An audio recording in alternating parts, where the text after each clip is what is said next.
Transplant చేసిన తర్వాత యూజువల్గా కేర్ అనేది మనకు 2 వీక్స్ తర్వాత స్టార్ట్ అవుతుంది. ఫస్ట్ యూజువల్గా 3 to 4 days టైము మనకు పెయిన్ కిల్లర్స్, యాంటీబయాటిక్స్ లాంటివి ఒక 3 నుంచి 4 రోజులే ఉంటాయి. తర్వాత చాలా వరకు మనం హోమ్ రెమెడీస్తోనే మనం ఇంట్లో మేనేజ్ చేసుకోగలుగుతాం.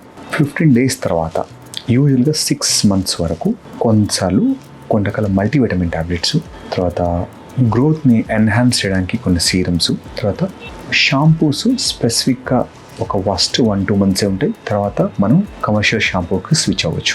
ఆండ్రోజెనిక్ అలోపేషియా అంటే బాగా హెయిర్ థిన్నింగ్ ఉన్నప్పుడు వాళ్ళకి మనం మినాక్సిడిల్ ఆర్ ఫినాస్టైడ్ లాంటి సప్లిమెంట్స్ క్లయింట్ని బట్టి, అది అందరికీ అన్నీ అవసరం ఉండదు, వాళ్ళ వాడే ఓపికని బట్టి మనం యూజువల్గా ఫస్ట్ 6 monthsలో 2 drugs లేదంటే కొంతమందికి ఒకటే పెడతాం. సెన్సిటివ్ స్కాల్ప్ ఉన్న వాళ్ళలో ఓన్లీ జెంటిల్ సీరమ్స్ మనం అప్లై చేస్తాం. దానికి మనకు మంత్లీ ఎక్స్పెన్సెస్ ఏదైనా కూడా 1500 to 2000 రూపీస్ లోపలనే ఉంటుంది, అన్నీ కలిపి కూడా.